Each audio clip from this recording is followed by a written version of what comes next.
વલ્લભના વાલા વૈષ્ણવો, જય શ્રી ગોકુલેશ વૈષ્ણવો, ગઈકાલે સત્સંગમાં આપણે જોયું કે શ્રીજીએ બાદશાહ સાથે જે વાર્તાલાપ કર્યો, જે સવાલ જવાબ થયા છે, એમાં છેવટે નિર્ણય એવો થયો કે શ્રીજીએ ગોકુલ છોડવાનું, પરંતુ મારા તિલક તો શ્રીજીએ છોડવાના નથી. અને આ બાબતમાં શ્રીજીએ બાદશાહને લખાણ પણ લખી આપ્યું છે. હવે જે સ્થળ છે એ વખતે તો બનારસ, વારાણસી નક્કી થયું હતું. પાછળથી એવું નક્કી કર્યું કે ભાઈ એના બદલે સુરમજી જવાનું. હવે એ બધી વાતો પાછી ગઈકાલે જે આવ્યું હતું કે ભાઈ કાશ્મીરથી પ્રસ્થાન કરી રહ્યા છે. હવે આપણે પ્રાકૃત્ય સિદ્ધાંતના મંગલાચરણનો પહેલા ગાન કરીશું.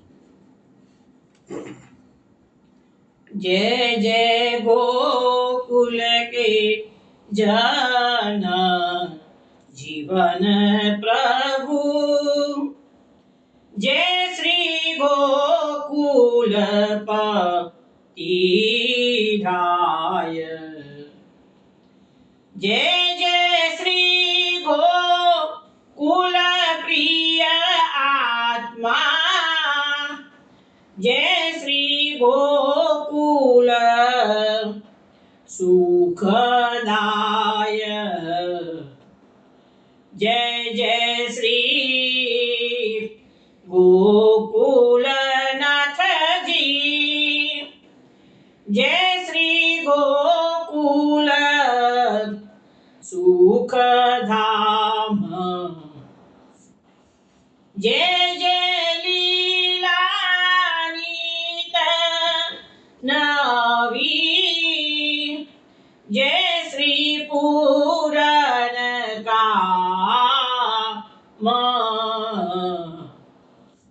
कर जोड़ी चरणे नमो, श्री वल्लभ रस रास, अभिलाषा जे जे मन धरू ते करवी पूरण काम,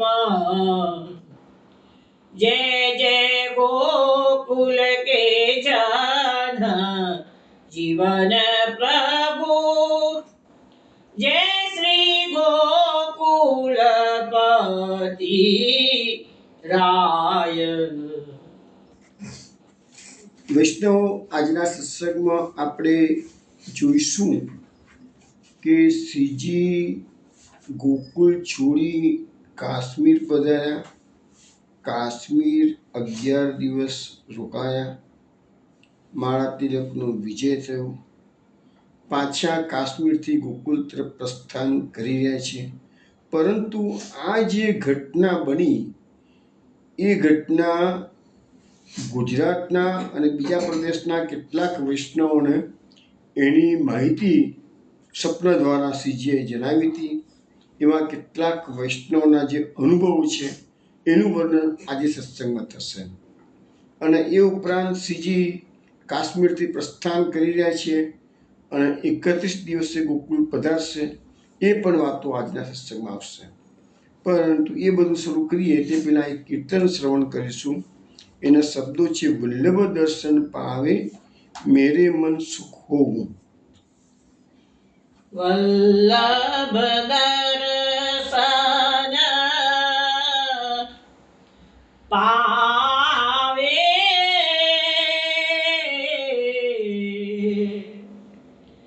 મેરે મન સુખ हो, वल्लभ दर्शन पावे मेरे मन सुख हो, त्रिविध ताप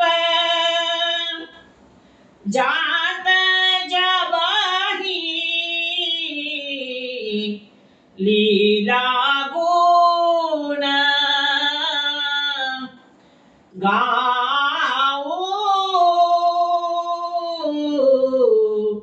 મેરે મન સુખ હો बिनु देखे कल न परत देखन उठी धाऊ वृंदावन चंदा तुम नैन निरखी सिराओ मेरे मन सुख हो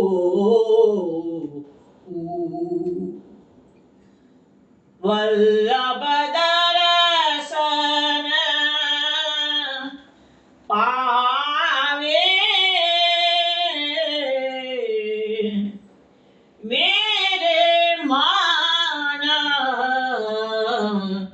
सुख हो मेरे मन सुख हो। વૈષ્ણવ આ કીર્તન આપે બિભાસ રાગમાં શ્રવણ કર્યું છે. આપણે દર વખતે જે પ્રકારે ગોકુળનાથજી ગોકુળ છોડી કાશ્મીર પધાર્યા, ગોકુળમાં એમના નિજ ભક્તોની જે વિરહની વેદના છે એ આપણે એ વેદના વ્યક્ત કરતા અનેક કીર્તનો ધૂળપદ આપણે સત્સંગના માધ્યમથી શ્રવણ કરીએ છીએ. તો આવું જ એક સુંદર કીર્તન વંદરાવન ચંદ્ર વંદરાવન દાસ એ ભગવદીઓની વિરહની વ્યસ્થા આમાં વ્યક્ત કરી રહ્યા છે કે વલ્લભ દર્શન પાવે મેરે મન સુકો હોવું. શ્રી ગોકુળનાથજીના દર્શન અત્યારે થતા નથી વૈષ્ણવોને, પધારી ગયા યાત્રામાં. એટલે વૈષ્ણવો કહે છે કે હમણાં તો શ્રી ગોકુળનાથજીના દર્શન થશે જ, ત્યારે જ અમારા મનને સુખ થશે. કે છે અમારા મનને અત્યારે ચેન બિલકુલ નથી. ત્રિવિધ તાપ જાત જબહી લીલા ગુણ ગાઉ. હવે ગોકુળનાથજીની ગેરહાજરીમાં એમના વિરહમાં બધા વૈષ્ણવ ભેગા થઈને એમના લીલાના ગુણો એમની લીલાઓ ગાય છે, ગુણગાન ગાય છે કે છે.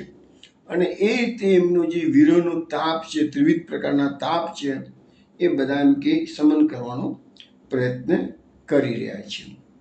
બીનું દેખે કલન પરત દેખન ઉઠી ધાવું.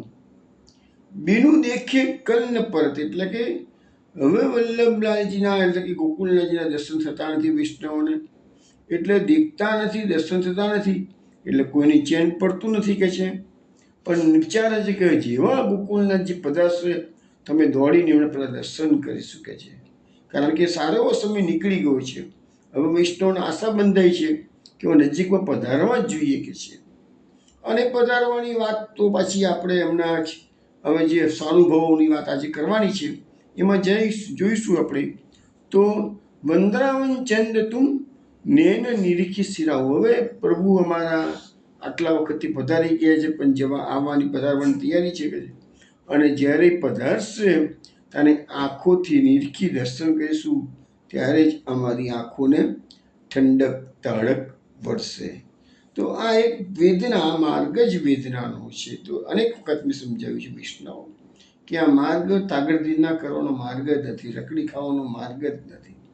આ માર્ગમાં એકાંત રહેવાનું છે, ભક્તિ કરવાની છે, તમારે આમ મનમાં મનોરથો કરવાના છે.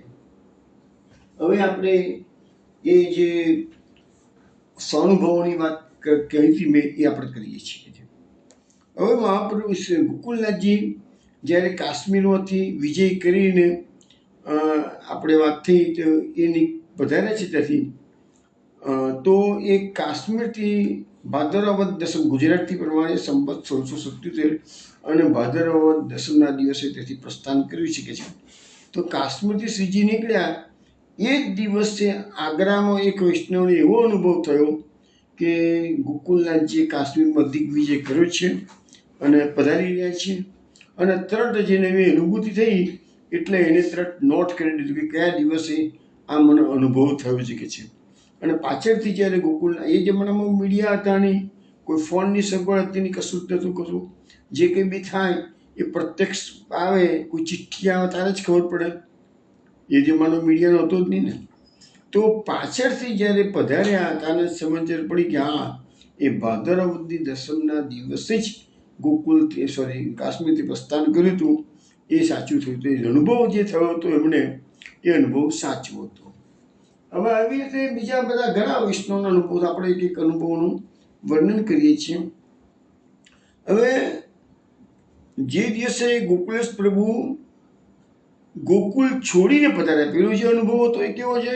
કાશ્મીરમાં વિજય મેળવીને જ પધારતા, એ અનુભવ આગળના વૈષ્ણવ થયો. હવે જે અનુભવો અત્યારે હું વાત કરું છું એવી છે કે ગોકુલેશ પ્રભુ જ્યારે ગોકુલ છોડ્યું, જે 91 ડેઝની એમની યાત્રા છે, એમાં જે દિવસે એમને ગોકુલ છોડ્યું એ દિવસ હતો અષાઢ વદ્દીનું, સંવત 1677 અષાઢ વદ્દીનું. તો એ દિવસે ભરૂચમાં જે નાથાભાઈ એમના જે ખાસ અંગત સેવક હતા, ભગવદી હતા, એના ભાણે જ દામોદર દાસ નામ હતું અને એના પર શ્રીજીની અતિશય કૃપા હતી. તો એને એ વખતે દાદા નારાયણજીના, આ બધા ભરૂચના વૈષ્ણવો છે, દાદા નારાયણજીના સુપુત્ર 5 પુત્રની વાત થઈ હતી આપણે. એમણે વેરીદાસભાઈ સમક્ષ પોતાનો અનુભવ કહ્યો હતો કે આજે મને એવું લાગે છે કે શ્રી ગોકુલમાં અત્યંત કલેશ ઉપજી રહ્યો છે, કારણ કે શ્રીજી ગોકુલ છોડી અન્યત્ર પધારી રહ્યા છે અને ત્યાંના વૈષ્ણવોથી આ વિરહ સહન થતો નથી, એટલે ગોકુલનું વાતાવરણ અત્યારે કલેશમય છે કે છે. તો વેરીદાસભાઈને આવું કીધું દામોદર દાસે. એ વેરીદાસભાઈએ આ દિવસ લખી રાખ્યો કે આવો અનુભવ થયો છે, તો શું ઘટના બની છે એ તો કોઈને ખબર નથી કે આ બધું આવું બધું ચિત્રરૂપના કારણે બખડજંતર ઊભું થયું છે. પણ એમણે તરત જ લખી રાખ્યું કે આ દિવસે આવો અનુભવ દામોદર દાસને થયો હતો અને વેરીદાસભાઈને કહ્યું હતું કે છે. અને ત્યાર પછી આ બનાવ બન્યો. ત્યાર પછી ધીરે ધીરે ગોકુલના સમાચાર ગુજરાતમાં આવ્યા. તો લખે છે કે 13મા દિવસે રાજનગરમાં સમાચાર આવેલા કે શ્રીજી ગોકુલ છોડી કાશ્મીર પધારે છે. હવે પછી તો શું છે કે ઉમરાવના પત્ર દ્વારા, વેપારીના કાસત દ્વારા, એમ વિવિધ પ્રકારે ત્યાંથી અલગ અલગ જગ્યાએથી શ્રીજીના કાશ્મીર પધારાના સમાચાર સર્વત્ર ફેલાઈ ગયા કે છે. અને લગભગ 17 દિવસમાં તો સંપૂર્ણ ગુજરાતમાં આ સમાચાર ફેલાઈ ગયા. એટલે શ્રીજી ગોકુલ છોડ્યું ત્યાર પછી બીજા 17 દિવસ, કારણ કે ધીરે ધીરે સમાચાર ફેલાય ને તો બધે ફેલાઈ ગયા. હવે શું પરિસ્થિતિ નિર્માણ થાય છે? તો શ્રીજીના એક સ્વરૂપાસક્ત સેવક હતા માધવદાસ, સુલતાનપુરના વતની હતા.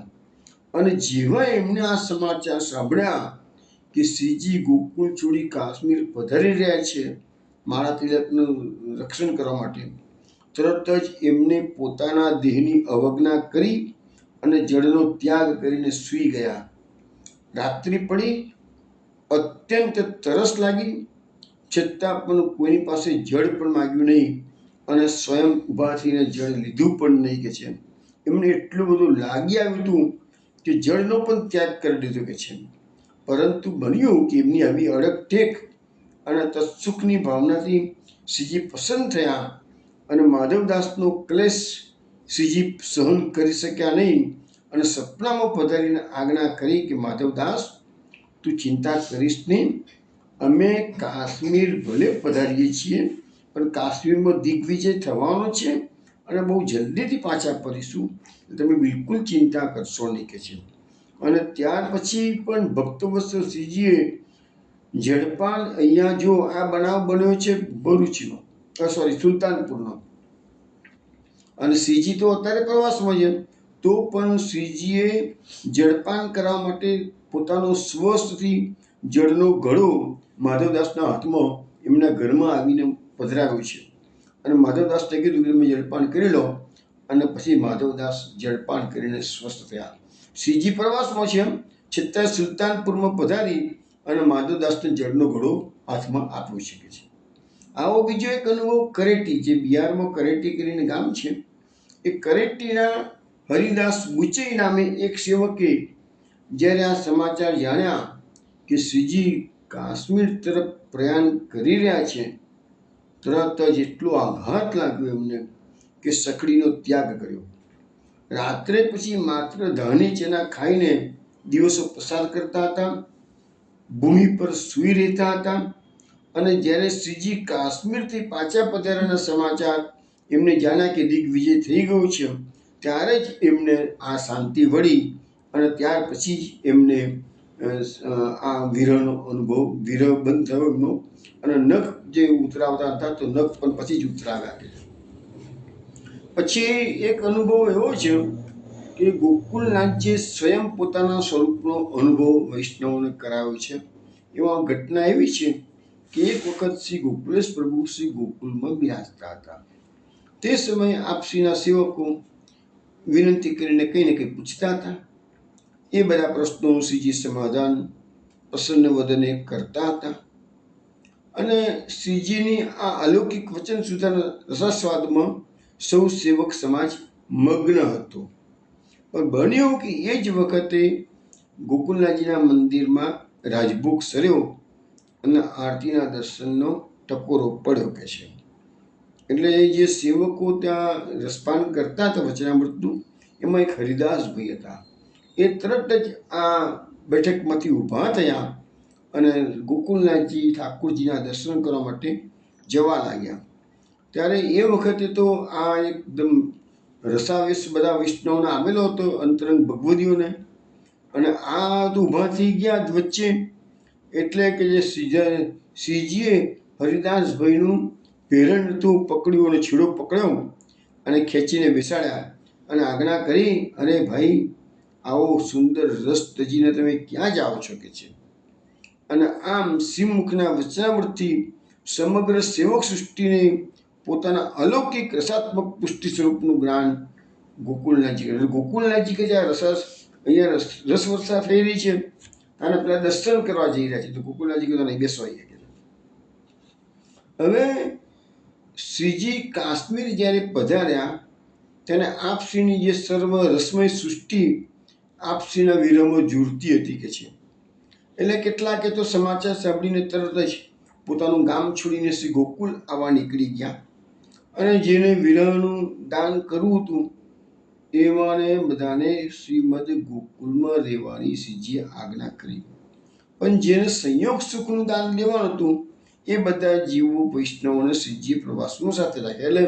એટલે મેં વાત કરી હતી સ્ટાર્ટિંગમાં કે શ્રીજી પાસે વૈષ્ણવો તો બધું થઈને 200નો સ્ટાફ ગયો હતો, પણ એમાં વૈષ્ણવ તો લગભગ 80ની આસપાસ હતા, 80-90 જેટલા જ હતા. એટલે એ બધા સંયોગ રસનું સુખ એમને પ્રાપ્ત થયું. અમે ગોકુલેશ પ્રભુએ સંમત 1677ના વ્રજ આસુવદી દસમ, એટલે કે આપણા ગુજરાતી પ્રમાણે ભાદરવા વદ દસમને સોમવારના શુભ દિને કાશ્મીરથી શ્રી ગોકુલ પાછા પધારવા વિજય પ્રસ્થાન કર્યું. અને વળતા માર્ગમાં ચીનાબદદી ઉતરીને રામસરાયથી હિરપોર થઈને રાડી ભરાડી પધાર્યા. હવે એ વખતે શું બને છે કે શ્રી ગોકુલેશ પ્રભુ કાશ્મીર પધાર્યા એ વખતે જે પંચમલાલ ગુસાઈજીના છે રઘુનાથજી, એ રઘુનાથજીના 2 લાલ, સૌથી જ્યેષ્ઠ લાલ છે એનું નામ છે દેવકીનંદનજી, અને પછી બીજા લાલ છે એનું નામ છે ગોપાલલાલજી. તો આ બંને લાલજી જે પંચમપીઠવાળા કહેવાય, એ બંને લાલજી ગુજરાતના પ્રવાસમાં હતા. એમાં ગોપાલલાલજી હતા એ ગુજરાતના હાલાર પંથક એટલે સૌરાષ્ટ્રનો ભાગ છે હાલારમાં.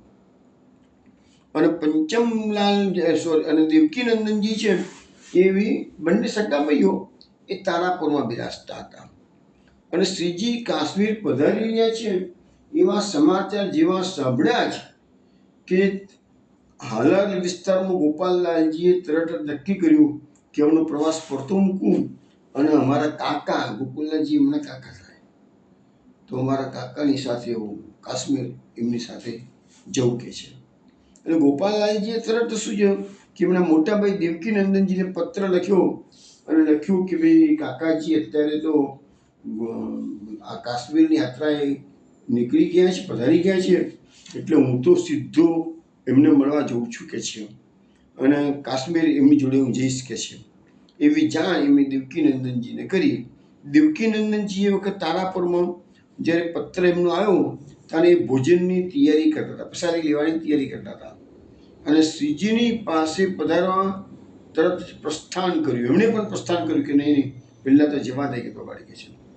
હવે વિક્રમ સંવત 1677ના વ્રજ ભાદરવદી છઠના દિવસે, એટલે કે આપણા પ્રમાણે શ્રાવણ વદી છઠના દિવસે શ્રી ગોપાલજી ગોપાલલાલજી હતા પંચમ પીઠવાળા, એ શ્રી ગોકુલ પધાર્યા. હવે એકચ્યુઅલી તમને કહું ને, આ ગોપાલલાલજી જે નામ છે ને, તો એ પુષ્ટિ સંપ્રદાયમાં પંચમ પીઠમાંથી એક અલગ ફાંટો પડ્યો છે અને એનું નામ છે જય ગોપાલ સંપ્રદાય, જે સૌરાષ્ટ્રમાં એનો ફેલાવો ઘણો છે.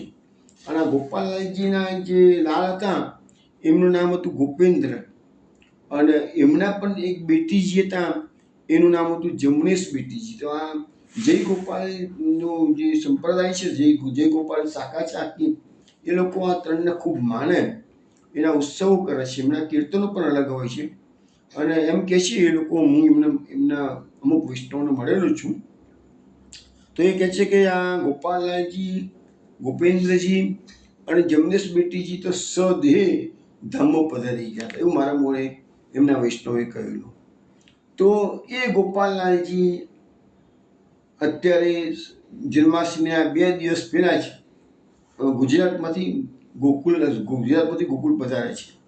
પછી ત્યાં જન્માષ્ટમી સામે હતી એટલે જન્માષ્ટમીનો ઉત્સવ ગોકુલમાં કર્યો અને કાશ્મીર તરફ શ્રીજીને મળવા માટે પધાર્યા.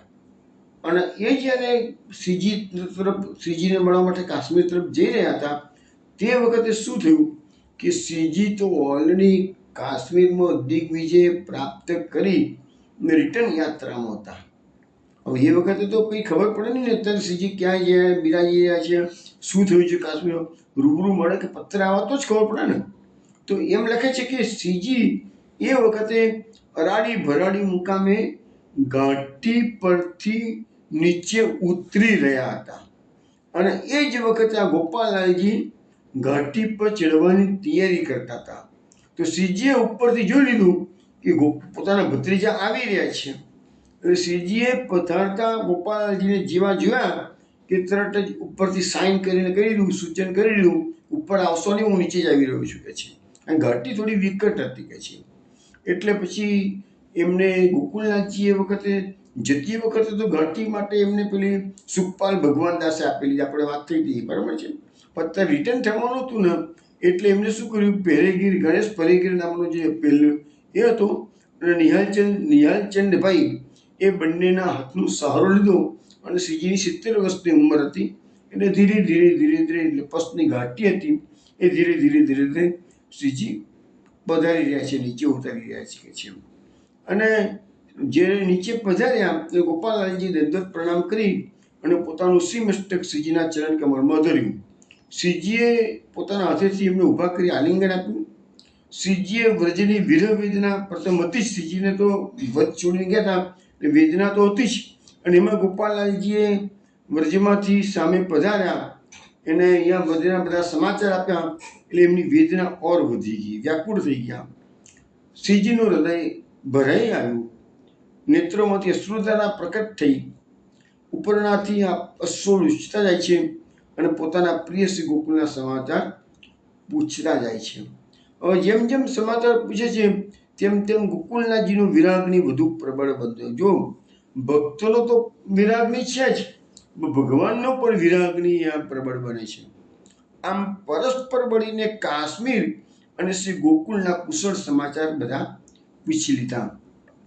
રાત્રે પછી ત્યાં તમારી રાત્રિ પડી ગઈ, ઠંડી પણ ઘણી જ હતી આથી એ વખતે ઘણું મોડું થઈ ગયું એટલે કોઈએ રસોઈ સામગ્રી સિદ્ધ કરી નહીં કે છે, પણ બધા રાત્રે સૂંઠ, મિશ્રી અને ઉષ્ણ ઘી એક કરીને બધાએ લીધું કે છે.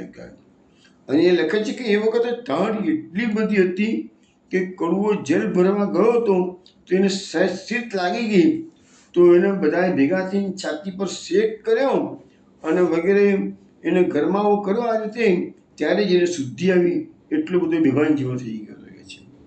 પછી બીજું લખે છે કે એ વખતે અરાડી ભરાડીની ઘાટથી ઉતરીને આ લોકો નીચે બધા પધાર્યા શ્રીજીને બધા એમના વૈષ્ણવો, તો ઠંડી એટલી બધી હતી કે એમના જે સેવક જેરામભાઈ ગાંધી એ તો બીમાર થઈ ગયા. હવે એમને તરસ પુષ્કળ લાગી, એમને જળ માંગ્યું, પરંતુ વિશ્રામ જલઘરિયો હતો એ જળ લેવા માટે ગયેલો હતો એટલે આવતા થોડું મોડું થઈ ગયું હતું. તો એ વખતે શ્રીજીએ સ્વયં પોતાના જલપાનનો જે ગળવો હતો એમાંથી એ જયરામભાઈ ગાંધીને જલપાન કરાવી શકે છે. પરંતુ જયરામભાઈ ગાંધીની દેહ છૂટી ગઈ. પછી જયરામભાઈથી આ શીત વધારે પડતી શીત હતી એ સહન થઈ નહીં, એટલે પીર પંજાલ ઉતરતા નીચે ઉતરતા ગયા તો જયરામભાઈએ દેહ છોડ્યું કે છે. તો એ વખતે વૈષ્ણવમાંથી કોઈક બોલ્યું કે આવા શ્રીજીના અનન્ય સેવક આવા અનાર્ય દેશમાં દેહ છોડ્યો, એવું એમને કોઈ વૈષ્ણવ બોલ્યું કે છે. એટલે આ વચનો સાંભળ્યા એટલે કૃપાસિંધુ શ્રીજીએ કહ્યું, અરે ભાઈ, અમારા સેવક ભલે અનાર્ય દેશમાં દેહ પડી ગયા છે, પરંતુ જરા એ તો વિચાર કરો કોના સંગમાં દેહ પડે છે એમની. એ અંગીકાર કરનારનો અંગ છે કે છે. આવા અનન્ય વૈષ્ણવ આ પ્રસંગ બહુ ગોકુલનાથજી અત્યારે કહી રહ્યા છે, એ પ્રસંગ તમે સાંભળજો એટલે ખ્યાલ આવશે કે આપણા સંપ્રદાયમાં જે નામ નિવેદન દીક્ષાનું મહત્વ કેટલું બધું છે એ આ પ્રસંગ પરથી આપણે ઉજાગર થાય છે. ગોકુલનાથજી સ્વયં કીધું કે ભલે દેશ અનાર્ય હતો, પરંતુ અમારો અંગીકાર એક વખત થયો છે કે છે, એટલે અનન્યાસિત અંગીકૃતને કોઈ ચિંતા કરવાની જરૂર નથી. આમ શ્રીમુખના વચનામૃતથી શ્રી ગોકુલેશ પ્રભુએ પોતાના સ્વસ્વરૂપનો પરિચય બધાને કરાવે છે.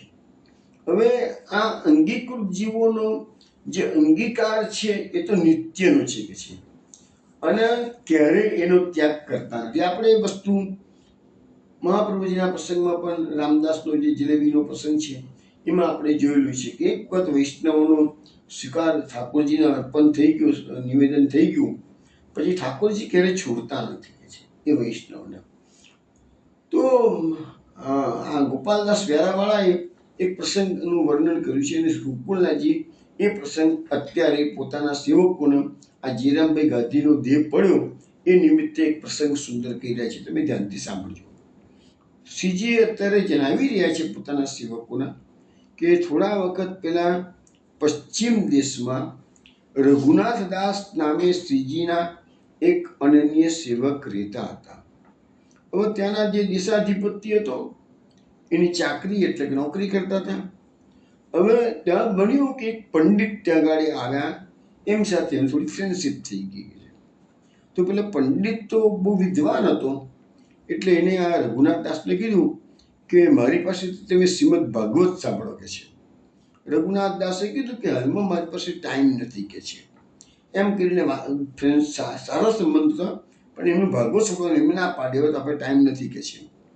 પછી પંડિતે જોયું તો રઘુનાથદાસ સમય તો બીજો બધો ઘણો બીજી બધી રીતે કાઢે છે, તો શતરંજ રમજે, સોગઠાબાજી રમે છે, તો એ બધો ટાઈમ છે અને ભાગવત સાંભળવાનો ટાઈમ નથી એની પાસે કે છે.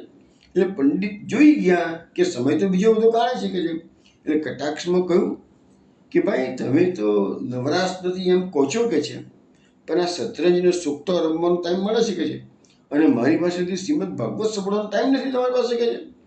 ત્યારે રઘુનાથદાસે જવાબ આપ્યો કે ભાઈ તમે વિદ્વાન ખરા કે છે, પણ શ્રીમદ ભાગવતનો અર્થ બરાબર સમજ્યા હોય એવું મને લાગતું નથી કે છે. તો પછી તમારી પાસેથી વ્યર્થ હું શુક્રા સાંભળું કે છે. એમ કહીને તેમણે તે શ્રીમદ ભાગવતના એક શ્લોકનો અર્થ પેલા વિદ્વાન પંડિતને કરવાનું કીધું કે તમે આનો અર્થ કરીને બતાવો કે ચલો. તો પંડિતે પોતાની બુદ્ધિ અનુસાર તે શ્લોકનો અર્થ કરીને બતાવ્યો. તો આ સાંભળી રઘુનાથ દાસે પોતાના પ્રાણ પ્રિય શ્રીજીના સુમુખે આ શ્લોકનો જે ભાવાર્થ સાંભળ્યો હતો તે કહી સંભળાવ્યું. હવે શ્રીજીએ એ શ્લોકનું જે વિવેચન કરેલું એ અમને રઘુનાથ દાસે પેલા વિદ્વાનને કહ્યું છે. અને આ પ્રવચન આવું વિવેચન સાંભળતા જ એ પંડિતનું જ્ઞાનનું અભિમાન ઉતરી ગયું કે છે. ત્યારબાદ તો એ પંડિતે વિચાર્યું કે રઘુનાથ દાસ જેના સેવક છે એનો સેવક હું પણ થઉં. એટલે એ પંડિત તરત જ ગોકુળમાં આવે છે, શ્રીજીની શરણે જાય છે અને નામ પામીને એ શ્રીજીનો વિદ્વાન પંડિત સેવક બની જાય છે. હવે બનાવ એવો બને છે કે એ વિદ્વાનને એ પંડિતને નામ દીક્ષા તો પ્રાપ્ત થઈ ગઈ છે, પરંતુ ભગવાનની લીલા બહુ વિચિત્ર છે કે છે. કોઈને ખબર પડતી નથી કોનું ક્યારે પતન થઈ જાય છે કે છે. સમય જતાં એવું બન્યું કે આવો વિદ્વાન પંડિત પણ અધર્મનું આચરણ કરતો થઈ ગયો. કોઈક એવા દુસંગ લાગી ગયો, કોઈક એવી નબળી ક્ષણો આવી ગઈ જીવનમાં તો પતન થવા મળ્યું. અને ત્યાં કોઈક વેશ્યાના સંગમાં પડી રહ્યો કે છે. હવે વેશ્યાના સંગમાં રહ્યું અને ત્યાં જ એની પાછી દેહ પડી ગઈ કે છે, મરી ગયો. હવે જો નામ દીક્ષા પામેલો છે, વિદ્વાન છે, પાછલી જિંદગીમાં પતન થઈ ગયું છે, વેશ્યાના સંગી રહ્યો છે અને દેહ છોડી કે છે. હવે એટલે એના અમુક માણસો એમને ઊંચું કરી ડેડ બોડીને સ્મશાનમાં લઈ ગયા. મૃતદેહ બળવા લાગ્યો, પણ નસીબ સંજોગે બન્યું કે સ્મશાનમાં એક બાજુમાં એક વૃક્ષ હતું અને વૃક્ષની ઉપર બે પ્રેત રહેતા હતા કે છે. તો આ જ્યારે ચિતા ભડભડ સળગતી હતી ત્યારે વૃક્ષની ઉપર એક પ્રેત બેઠેલો હતો અને બીજો પ્રેત હતો એ બહાર કંઈક કામે ગયો હતો, ફરવા ગયો હતો. હવે જેવો પંડિતની દેહ બળતી હતી અને અંદરથી બધો ધુમાડો જે નીકળ્યો એ ધુમાડો ધીરે ધીરે ઉપર ગયો અને ધુમાડાના સ્પર્શ માત્રથી વૃક્ષ ઉપર જે એક પ્રેત બેઠેલો હતો તત્કાલ એની પ્રેત યોની છૂટી ગઈ અને મુક્ત થઈ ગયો. એને આશ્ચર્ય લાગ્યું કે અરે આ કોઈકની ધુમાડા, કોઈની ચિતાના ધુમાડાથી મારી પ્રેત યોની છૂટી ગઈ, નક્કી આ કોઈ મહાપુરુષ હોવા જોઈએ કે છે. ત્યાર પછી એ પ્રેત યોની છૂટી ગઈ અને પોતાનો મિત્ર તો હજુ બહાર ગયો આવ્યો નથી, બીજું પ્રેત છે.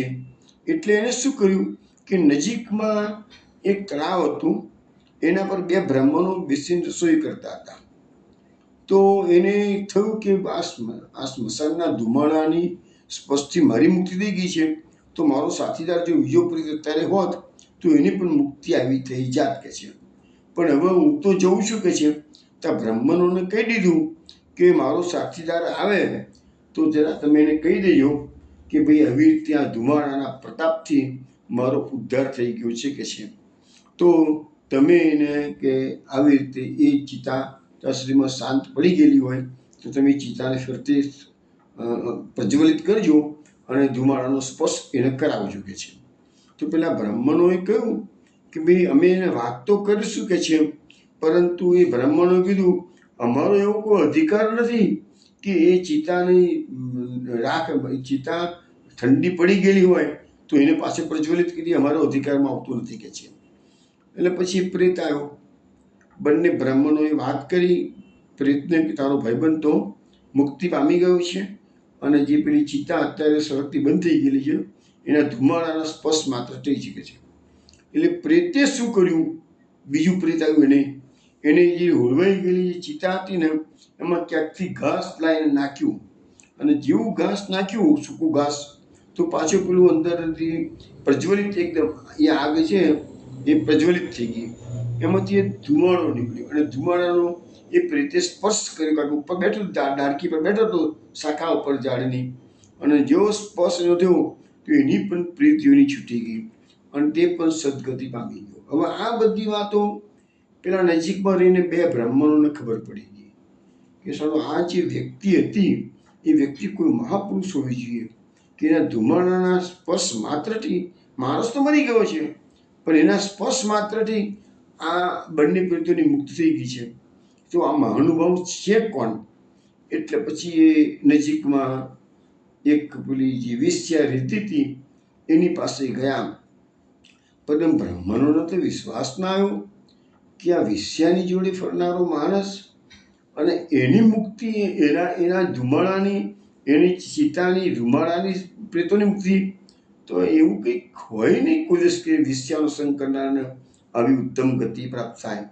એટલે પછી એક ગામમાં ગયો અને ગામમાં આ બ્રાહ્મણ જે રઘુનાથ દાસની જે આપણે વાત કરીએ છીએ એ જે બ્રાહ્મણ સાથે ભાગવત સભામાં ચર્ચા થઈ હતી એની જ વાત છે, આવી બ્રાહ્મણની વાત છે. એટલે પછી પેલી એની બ્રાહ્મણી હતી, એની પત્ની તો કલ્પાંત કરતી હતી કે મારો પતિ તો મને છોડીને પેલી વેશ્યા પાસે રહેતો હતો કે છે. એને પછી એ બ્રાહ્મણીએ એને બધી વાત કરી કે મારા પતિએ તો શ્રી ગોકુલનાથજી પાસેથી નામ દીક્ષા લીધી હતી કે છે, ને એના પ્રતાપે જ આ બંને પ્રેતોની મુક્તિ. એટલે કે આ નામ દીક્ષાનું આપણા પુષ્ટિ સંપ્રદાયમાં નામ દીક્ષાનું જે મહત્વ છે એ આપણને આ પ્રસંગ પરથી ખ્યાલ આવે છે. તો એ બંને બ્રાહ્મણોએ જે પ્રત્યક્ષ જોઈતું એ પંડિતની બ્રાહ્મણીને કહ્યું કે ભાઈ તમારા પતિદેવના મૃતદેહના ધુમાડાના સ્પર્શ માત્રથી બે પ્રેતોની મુક્તિ થઈ ગઈ છે. તો પછી આ વાત એમને સાંભળી તો રઘુનાથ દાસે કૃપાનિધાન શ્રી ગોકુલેશ પ્રભુને આ વાત પછી નિવેદિત કરી રઘુનાથ દાસે. તો એ સાંભળીને શ્રીજી બોલ્યા, કહ્યું કૌતિક વાત હે એ, એવું શરણાગતનું પ્રાબલ્ય ક્યાં લગી તે કહેવાય. એટલે શરણાગતિ એક વખત તમે સ્વીકારી લો પછી જવાબદારી ભગવાનની થઈ જાય છે.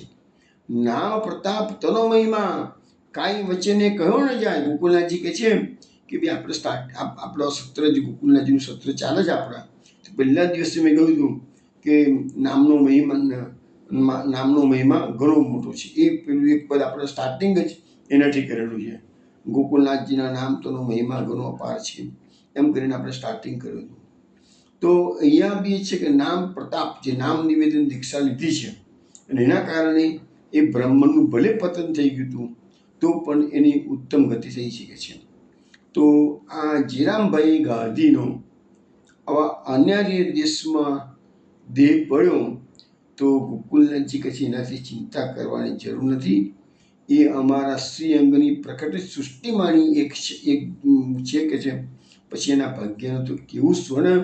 બીજી વસ્તુ છે કે શ્રીજીના સેવામાં એમને પોતાનો દેહ ઘસી નાખ્યું અને ત્યાં એમનો દેહ પડ્યો છે. પછી એવા જીવાત્માની, એવા ભગવદીની તો ચિંતા કરવાની હોય જ નહીં કે છે. અને શ્રીજીનો આવો પ્રભાવ જોયો નામ સ્મરણનો, એટલે પેલા બે બ્રાહ્મણો જે સ્મશાનમાં નદીના કિનારે ભોજન બનાવી રહ્યા હતા એ બંને બ્રાહ્મણો ગોકુળ આવ્યા અને શ્રીજીને મળી અને પછી એમ પાસેથી નામ દીક્ષા લીધી શકે છે. હવે કાશ્મીરથી શ્રી ગોકુલ પાછા પધારતા આપણે થોડી વાર પહેલાં જોયું કે અરાડી ભરાડીની ઘાટી આવી હતી.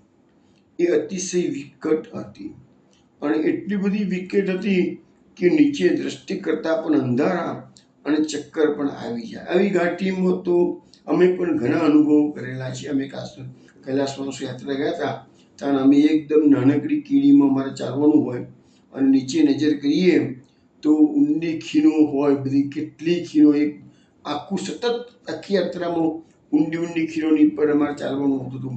એક પગ જો કોઈનું લપસે તો હાડકું પણ હાથમાં ના આવે, એટલી ભયાનક ઊંડી ખીણો હતી. અને ચક્કર અંદર નજર ચક્કર જ આવી જાય. એ વાત અહીંયા પણ લખેલી છે કે એવી ભયાનક ખીણો હતી કે અંદર અંધારા ચક્કર આવી જાય કે છે. પણ શ્રીજીની કૃપા છાયા નીચે સૌ સેવકજનો સુરક્ષિત રીતે પસાર થઈ ગયા. પછી પીર પંજાલથી પોસાન પધાર્યા, ત્યાંથી રતન પંજાલ ઉતરી છઠ્ઠી મજલે રાત્રિએ બધા થાન પધાર્યા. અહીં થાનમાં એક જગ્યાએ આઝમ ખાન નામે એક સુંદર પોતાના કાન છેદાવીને બેઠેલો હતો.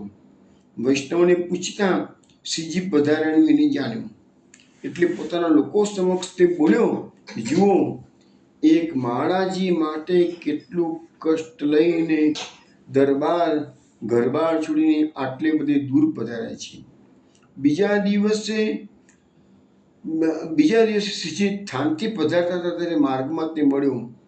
આશીર્વાદ આપવા શ્રીજીને સુખાસન ઉપરથી નીચે પધારતા જોઈ તેને તરત જ તેમ ન કરવા આપશ્રીને વિનંતી કરી.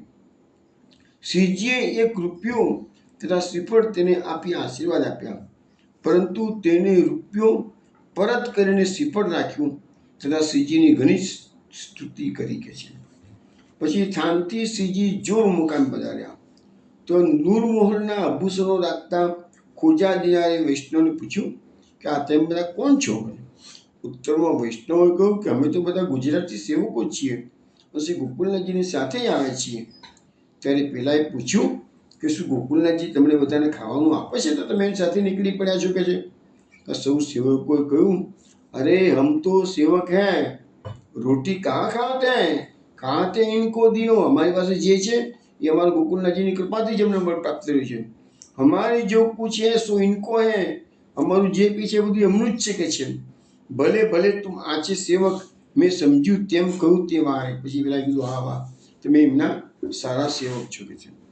પછી પેલો ખોજા દિનાર શ્રીજીના દર્શને આવ્યો છે, ઘણી સ્તુતિ કરી છે કે છે. ત્યાર પછી ચિત્રણ સરોવરે થઈ શ્રીજી બંબેર મુકામે પધાર્યા. આ રિટર્ન જર્નીની વાત ચાલે છે અત્યારે. પર્વતનો હવે અહીંયા પર્વતનો વિકટ માર્ગ જે કાશ્મીરનો હતો ઘાટીનો એ પૂર્ણ થઈ ગયો. હવે નીચે નીચે જ ચાલવાનું, જમીન પર જ ચાલવાનું છે. પહેલાં બધું પહાડી હતી, ઘાટી હતી, એ બધો સમય પૂરો થઈ ગયો. હવે બધા પસંદ થઈ ગયા. અહીં અમદાવાદથી ગઢવી આવ્યા. અમદાવાદ એટલે મેં વાત કરી હતી ને કે પાકિસ્તાનમાં આવેલું એક જગ્યા છે, ગામ છે. ત્યાંથી ગઢવી આવ્યા. દૂરથી શ્રીજીના દર્શન કર્યા. દંડોત પ્રણામ કરતા કરતા અને સુરતી દુઆ અને કવિ દ્વારા શ્રીજીના ગુણગાન ગાતા ગાતા હરખાતા નેત્રોથી શ્રીજી સન્મુખ આવ્યા. શ્રીજીએ પણ કૃપા રસથી સુધારસ દાન કરીને સન્માન કર્યું. એટલામાં શ્રી ગોકુલથી સદ્યો દોરી આવ્યો છે. શ્રીજીના શિરસ્માં પત્ર મૂક્યો છે. શ્રીજીએ પત્ર વાંચતા પહેલા જ શ્રી ગોકુલના સમાચાર પૂછી લીધા આવનારને. પણ તેને જણાવ્યું કે ગોકુલમાં બધું આનંદ મંગલ છે, પરંતુ આપશ્રીના જે દ્વિતીયલાલ વિઠ્ઠલેશરાયજી છે એમના ઘેરે શ્રી એમના બેટીજીનું પ્રાકટ્ય થયેલું છે.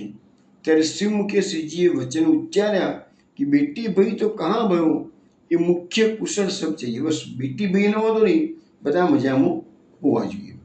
ત્યારબાદ શ્રીજીએ પૂછ્યું કે તું એકલો આવ્યો છું કે તારી સાથે કોઈ આવ્યું છે? ત્યારે તેને કહ્યું કે પોતાની સાથે ગુજરાતના હરિભાઈ અને ભગવાન દાસ કે જે પ્રથમથી ગોકુળમાં રહેતા તે આવ્યા છે, એમ સમાચાર આપ્યા. આ સાંભળીને શ્રીજી પ્રસન્ન થયા. શ્રી ગોકુલેશ પ્રભુને ગુજરાતી વૈષ્ણવના મિલનની ઉત્કટ ઈચ્છા રહેતી હતી. તેમના પ્રત્યે વિશેષ પક્ષપાત, ગુજરાતીઓ માટે ગોકુલનાથજીનો હાઈ ઓપિનિયન હતો કે છે. જ્યારે શ્રી ગોકુલથી કાશ્મીર પધાર્યા ત્યારે પુરુષોત્તમદાસે શ્રીજીને કહ્યું કે આ તમારા ગુજરાતી સેવકો આટલી બધી ભીડ કરમાં શું કરવા સાથે તમે બધાને લઈ જાઓ છો કે છે? એવું આપણી સાથે કંઈ કામ નથી કે છે. આપશ્રી આજ્ઞા કરો તો આ બધા પાછા જતા રહેશે કે છે.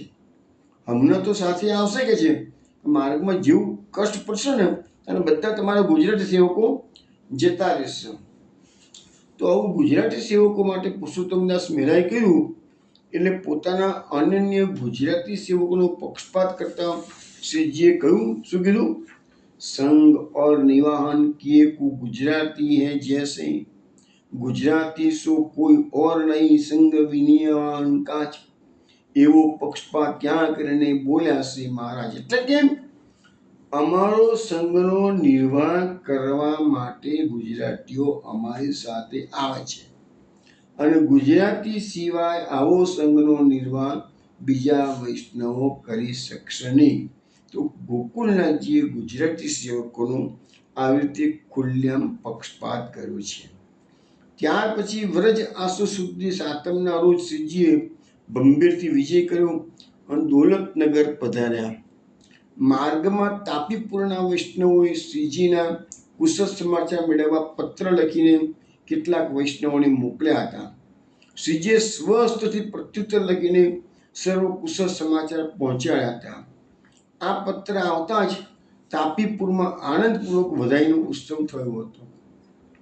પછી દોલતનગરથી સાત અને પછી ગુજરાત નામનું ગામ એ થઈને શ્રીજી ચીમા ખડક મુકામ પધાર્યા. તો ચિનાબ નદી પાર કરીને ચાંદન ગામે પધાર્યા. ત્યાંથી એમના બાદમાં ગોપાલદાસે પોતાના ઘેર પધરાવ્યા. શ્રીજી પ્રસન્ન થયા. બીજા દિવસે સાદરે પધાર્યા. ત્યારબાદ 15મી મંજિલે શ્રીજી વ્રજ આસો સુધી 11ના દિવસે લાહોરમાં પાછા ભગવાન દાસના ઘેર પધાર્યા. જતી વખતે બી લાહોરમાં ભગવાન દાસના ઘેરે જન્માષ્ટમી કરી હતી. અત્યારે આસો સુધી 11ના દિવસે ભગવાન દાસના ઘેરે પધાર્યા. પછી બીજે દિવસે દ્વાદશીના રોજ આપ શ્રી આગળ પધાર્યા. માર્ગમાં શ્રી ગોકુલથી 3 વૈષ્ણવ આવેલા હતા. સુંદરજી પટેલ, સોમજી મોટો અને કલ્યાણજી સૌજી. એ આર્તભર્યા હૃદય આવીને શ્રીમુખના દર્શન કરીને દંડવત પ્રણામ કર્યા. શ્રીજીએ કુશળ સમાચાર પૂછ્યા અને તેમના હૃદયના તાપ નિવૃત્ત કર્યા. ત્યાર પછી ત્યાંથી વિદાય થઈ આસો સુધી 13ને શુક્રવારે શ્રીજી પટ્ટી મુકામે પધાર્યા. અહીં ભગવાન દાસે પ્રથમની જેમ જ મનોરથ કર્યા. શ્રીજીને ઘોડો ભેટ કર્યો, પહેરેગી, પ્રચારક, જલગરિયા વગેરેનું સમાધાન કર્યું અને સાત સામગ્રી ત્યાં રાખીને તેને સાચવવા રતનજી વોરા, રામસા, માંડબાઈ, ભગવાનદાસ વગેરે સેવકો રાખેલા. આ બધું જે કંઈ ભેટ થયું એ બધું પછી શ્રીજીએ કીધું આ બધા સેવકોને તમે ધીરે ધીરે બધું લઈને ગોકુલ તરફ જઈ જાઓ કે છે. અને એ થોડા છૂટા પડી ગયા અને પેલી જે વસ્તુ હતી ને એ સાચવવા માટે એમને સાચવીને ગોકુળ પહોંચાડવાની હતી કે છે. પછી શ્રીજી મોટી મંજિલે સુલતાનપુર સલાયથી તલવન પરમાનંદાસના ઘેર પધાર્યા. તેમની ભેટ સામગ્રી અંગીકાર કરી, મનોરથ પૂર્ણ કર્યા. જે નૂર મોહનની સરાય પધાર્યા. ત્યારબાદ અંબાલીથીને થાનેશ્વર પધાર્યા. હવે આપણું ભારતના બધા આપણે જે કુરુક્ષેત્રની વાત કરતા હતા થાનેશ્વર એ આવી ગયું. અહીં પ્રાચીન સરસ્વતી પર સુખદાસ, સુંદરદાસ વગેરે વૈષ્ણવ શ્રીજીના દર્શનાર્થે આવ્યા. પાછલી રાત્રે આપશ્રીએ થાનેશ્વરથી વિજય કર્યો. રાત્રે ઘણી થઈ ગઈ હોવાથી સૌને ઘોડા પર નિદ્રા આવતી હતી.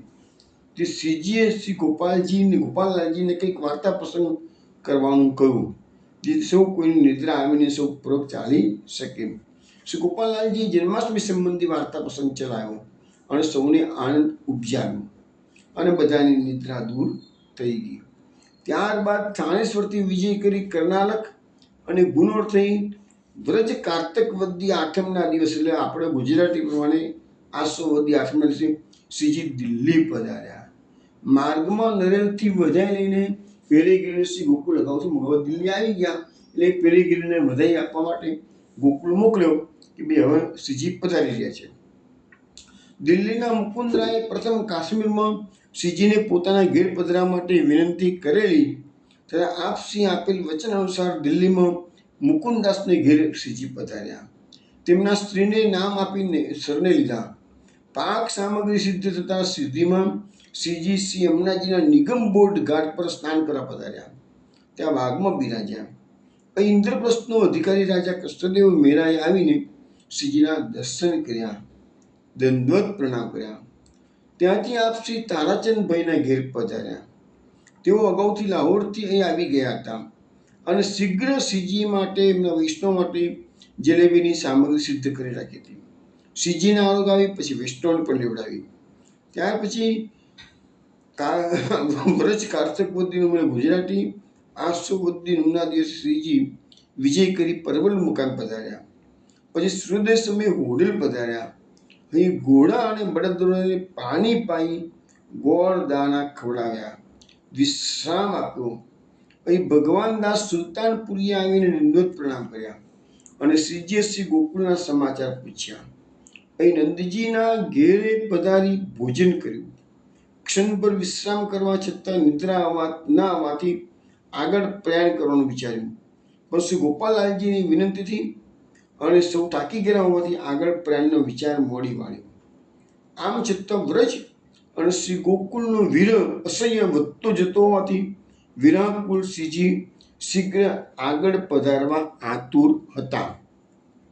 પણ શું થાય, ઉત્તર દિશાના મલેચ્છ દેશને શ્રી ચરણારબિંદનો સંબંધ કરાવી સનાથ કરવાના હતા અને વ્રજને દેશાંતર વિરહનો અનુભવ પણ કરાવવાનો હતો. અને વિરહનું દાન વિના સંયોગ રસનું સંપૂર્ણ સુખ અનુભવાય નહીં કે છે. આમાં અનેક કારણોના કારણે શ્રીજીએ આ શ્રી માળોદ્ધાર લીલા પ્રકટ કરી હતી કે છે. જેમાં બધાને સંયોગ સુખનું પણ દાન મળ્યું અને વિયોગ વિરહ સુખનું પણ દાન મળ્યું છે. હવે શ્રીજી ગોકુલ પધારી રહ્યા છે, પરંતુ એ પ્રસંગ આપણે પછી લઈશું. એની પહેલાં આપણે એક ધોળપદની ગઈકાલે જે વિરહનું ધોળપદ આપણે 2 દિવસથી લીધું છે અને 20 ટૂંક કરતાં સુધી 8 ટૂંક બાકી છે. એ આજે 8 ટૂંક વિનોદા ગાન કરતા તમે શ્રવણ કરો.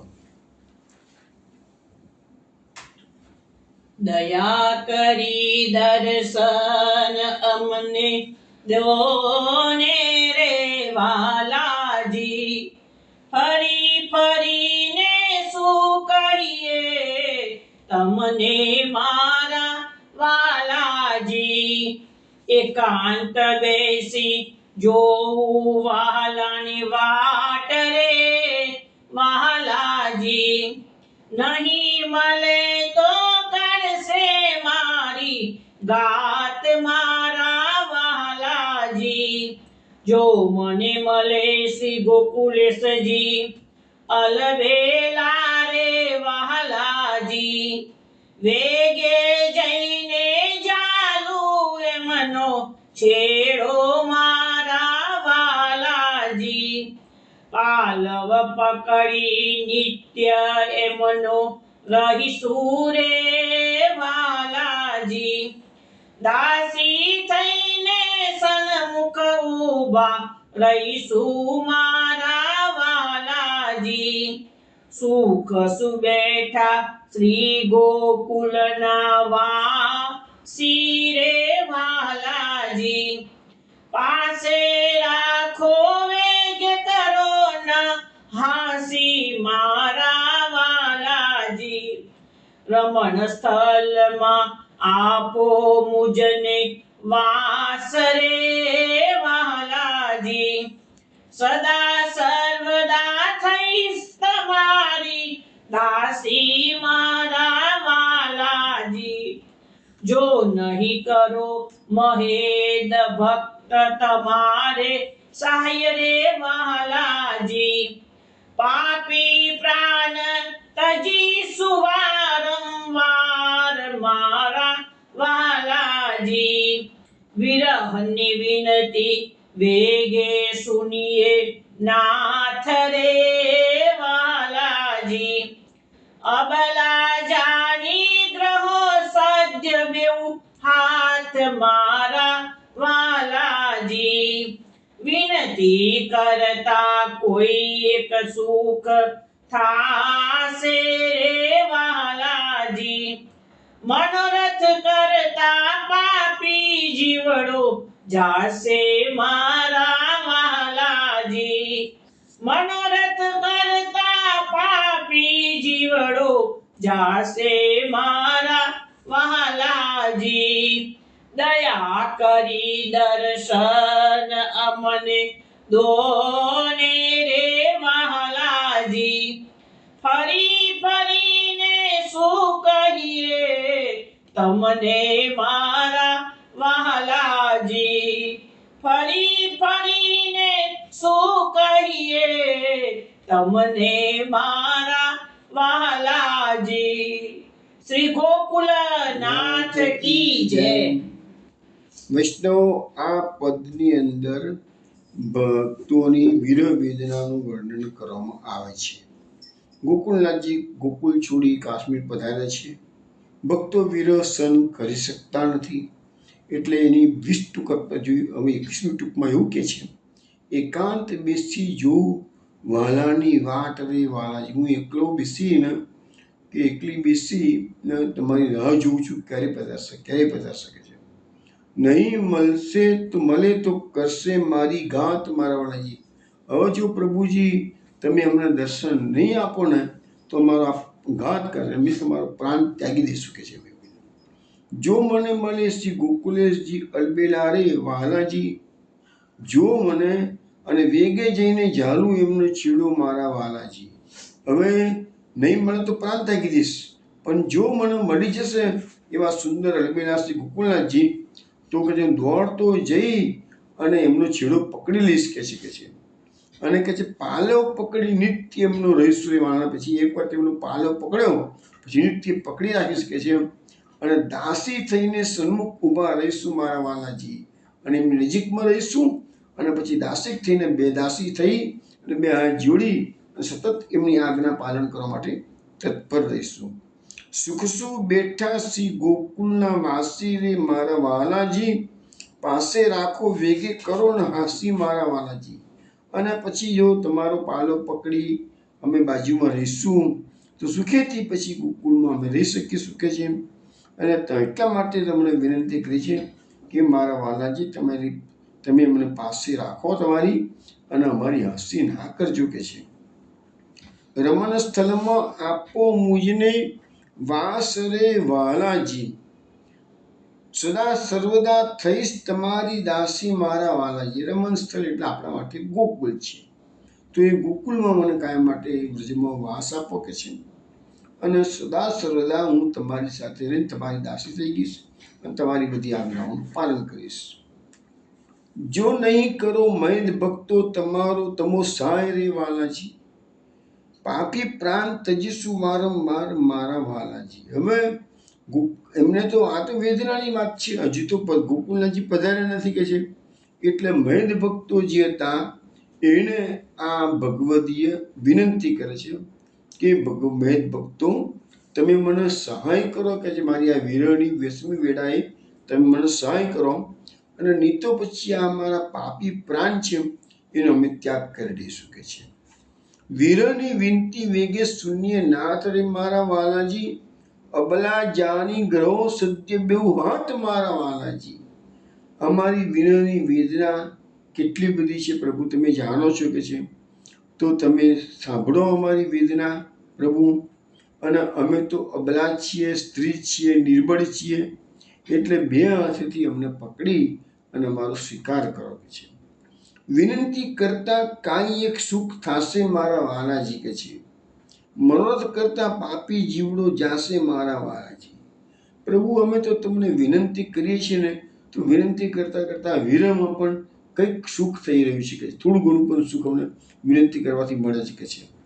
અને આપ પધારશો પછી આપણા સંગે રાસ રમીશું, એ બધા મનોરથો કરતા કરતા આ અમારો જીવડો જતો રહેશે ને તો પણ હમણાં વાંધો નથી. પાપી જીવડો જાશે મારા વાલાજી, અમે એવા મનોરથો કર્યા કરીશું, તમે આવશે ત્યાં સુધીમાં તો કદાચ આ પાપી જીવ ઉપડી ગયું હશે કે છે.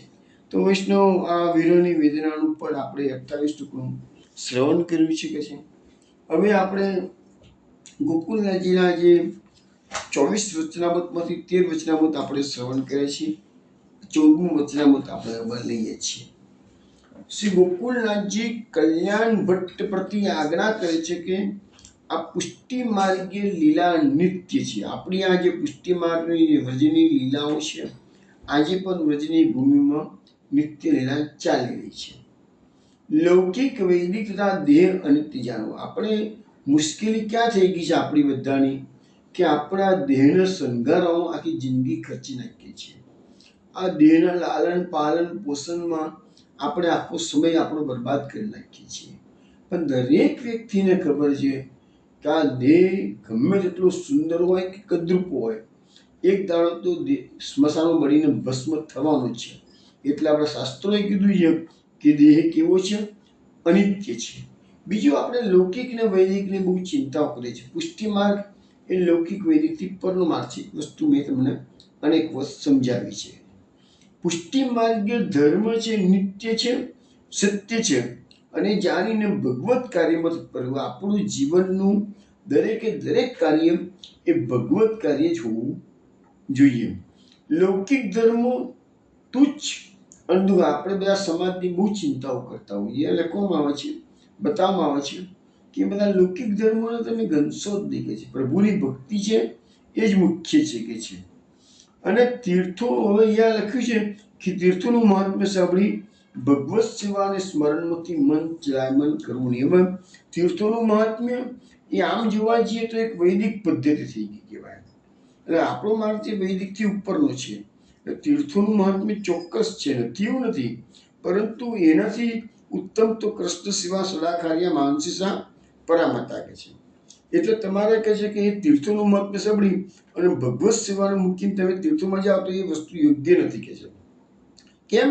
તો તીર્થોનું ફળ તુચ્છ ગણવું કે છે. ગંગાજી સમાન કોઈ તીર્થ જગતમાં નથી, છતાં પણ આપણા વાર્તા સાહિત્યમાં આપણે જોયું હતું કે શ્રી પુરુષોત્તમ દાસના બેટી રૂક્ષ્મણીએ કાશીમાં નિવાસ કરતા હોવા છતાં પણ કોઈ દાડો ગંગા સ્નાન કે દર્શનનો વિચાર પણ આવ્યો નથી. કેમ? ઘરમાં તો મોટી નિધિ બિરાજે છે, એમના ઠાકોરજી મદન મોહનજી હતા. હવે અહીંયા સમજાવવામાં છે કે વેદ, ગીતા, બ્રહ્મસૂત્રો અને શ્રીમદ ભાગવતના વચનો સત્ય. આપણા તો 4 પ્રમાણ કીધા છે: વેદ, ગીતા, બ્રહ્મસૂત્ર અને શ્રીમદ ભાગવત. એ કે એમાં જે કંઈ લખ્યું છે એ સત્ય અને પ્રમાણરૂપ જાણવું.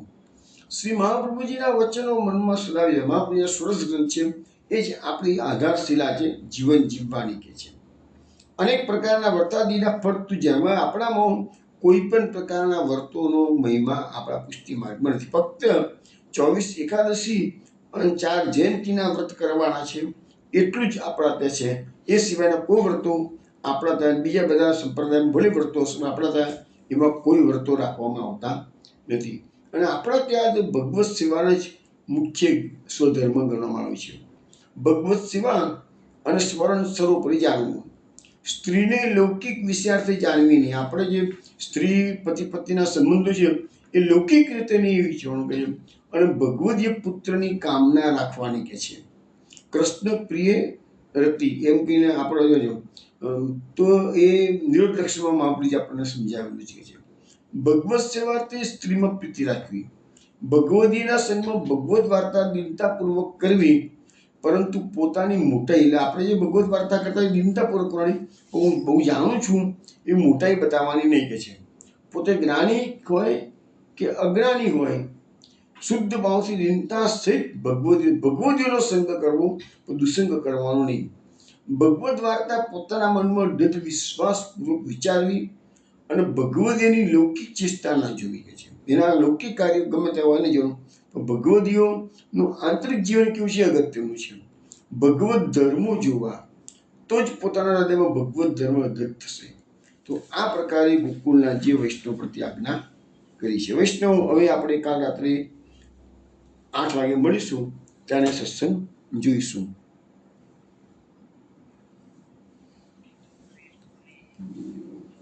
જય જય શ્રી ગોકુલેશ. જય જય શ્રી ગોકુલેશ. જય જય શ્રી ગોકુલેશ.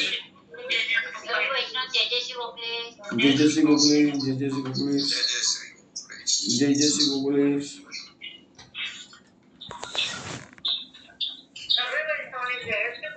જય જય શ્રી ગોકુલેશ.